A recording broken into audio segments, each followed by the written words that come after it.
এখানে আমি 2 ডিমের একটা চকলেট পাউন্ড কেক বানাচ্ছি।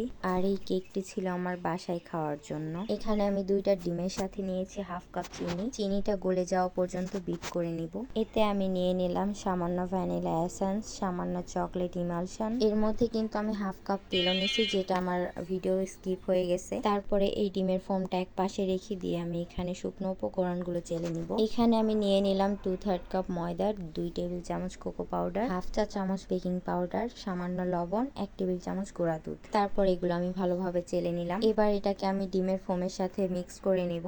এখানে আস্তে আস্তে মিক্স করার কোনো প্রয়োজন নাই, ফোমি ভাব না থাকলেও সমস্যা নাই। স্পঞ্জ কেকের ক্ষেত্রে আমাদের এই ফোমটা নষ্ট করা যাবে না, কারণ স্পঞ্জ কেকে ফোমটা নষ্ট হয়ে গেলে সেটা কখনো স্পঞ্জ কেক হবে না। তারপর এগুলোকে আমি ভালোভাবে মিক্স করে নিব। যেহেতু এটা আমার বাসায় খাওয়ার জন্য, আমি এগুলো সেল করি না। এর মধ্যে আমি কিছু চকলেট আর কিছু কিশমিশ দিয়ে দিছি টেস্ট বাড়ানোর জন্য। দেন আমি এটাকে একটা মোল্ডে ঢেলে ওভেনে দিয়ে দিলাম।